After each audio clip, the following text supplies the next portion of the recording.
है और उसका बेटा सुरेश और उसका पति रहता है। वो लोग बहुत गरीब होते हैं। माँ, मैं कुछ दिनों से सोच रहा हूँ कि मैंने पढ़ाई लिखाई करके भी यहाँ पे कुछ नहीं किया। मैं कुछ दिनों के लिए शहर चला जाता हूँ।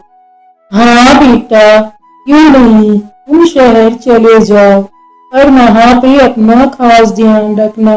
वहाँ पे तुम्हें कोई खाना भी खिलाने वाला नहीं होगा, अकेले रहना पड़ेगा। हाँ बेटा, ये तो मजबूरी है, वरना तुम ही तो हम लोगों का सहारा हो। हम लोग अकेले तुम्हारे बिना कैसे रहेंगे, और तुम चले जाओ। अरे पिताजी, ज्यादा दिन थोड़ी ना रहना है, मैं जल्दी वापस आ जाऊंगा। मैं कल ही चला जाता हूँ, आप लोग अपना ध्यान रखिएगा। दूसरे दिन सुबह होते ही सुरेश शहर के लिए निकल जाता है और वो बहुत खुश होता है कि वो शहर जा रहा है। इसलिए वो जल्दी जल्दी शहर की तरफ बढ़ जाता है। सुरेश को शहर गए हुए 2 महीने हो जाते हैं। सरिता से उसका पति कहता है, सुरेश को गए हुए 2 महीने हो गए हैं और उसने एक फोन भी नहीं किया शहर जाकर। हाँ जी, आप सही कह रहे हैं, उसको गए हुए 2 महीने हो गए हैं। लगता है वो अपने बूढ़े माता पिता को भूल गया है। सुरेश शहर में बहुत बड़ी कंपनी में काम करने लगता है। अब उसके पास अपने माता पिता के लिए बिल्कुल भी वक्त नहीं था। सुरेश शहर में बहुत बड़ा घर ले लेता है और वहीं शादी भी कर लेता है। देखो सुरेश, मैंने तुमसे शादी की है और मैं तुम्हारे गांव कभी नहीं जाऊंगी, तुम भी मत जाना।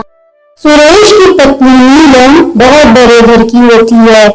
वो सुरेश को कभी गांव जाने ही नहीं देती है। अरे सुनिए, अब तो पैसे भी खत्म हो गए खाना खाने के। आज जो खाना हो वही खा लीजिए, कल का तो कुछ भी पता नहीं है। अरे सरिता, तुमने अचार तो बहुत अच्छा बनाया है। एक काम करो, कल से तुम ये अचार बनाओ, मैं एक दुकान किराए पर ले लेता हूँ।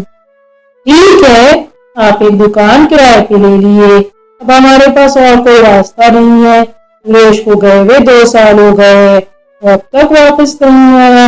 हमारे पास पैसे भी खत्म हो गए हैं। अब मैं आज से ही अचार बनाने का काम शुरू कर देती हूँ। मैं घर पर रहूंगी और आप दुकान पर अचार बेचिएगा कल से। मम्मी बेटा, मुझे तुम्हारी दुकान चाहिए किराए पर। कुछ दिनों के लिए अपनी दुकान किराए पर दे दो मुझे। ठीक है काका, आप दुकान किराए पर ले लो और हर महीने मुझे किराया टाइम पर दे देना। ऐसे भी उस दुकान पर मेरा कोई काम नहीं है, तुम ही उस पर काम कर लो। देखिए, मैंने बहुत सारा अचार बना लिया है। अब आप दुकान खोलिए और ये सब अचार लेकर जाकर वहाँ पर बेच दीजिए। सरिता का अचार लोगों को पसंद आने लगा था और उसकी दुकान भी चल गई थी। उसकी दुकान पर कोई ना कोई खड़ा ही रहता था। अब सरिता ने बहुत सारे पैसे कमा लिए थे और उसका पति सारे पैसे लाकर सरिता के हाथ में रोज दे देता था। दिन पे दिन सरिता की दुकान पर भीड़ लगने लगी थी और उसके अचार की डिमांड बढ़ती जा रही थी। सरिता और उसका पति ये सब देखकर बहुत ज्यादा खुश थे। हमारा बेटा तो कभी वापस नहीं आया और इस बात का सुकून है कि हम भूखे नहीं मर रहे। आज मेरा ये हुनर काम आ गया। मैं अचार बहुत अच्छा बनाती हूँ और कुछ दिन में और पैसे कमाऊँ।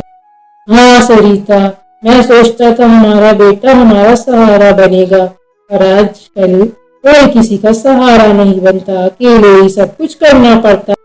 वो जहाँ भी रहे खुश रहे, मेरी बस यही प्रार्थना है भगवान से। सरिता, अब हम दोनों ही एक दूसरे का सहारा है, क्योंकि हमारा बेटा कभी वापस नहीं आएगा।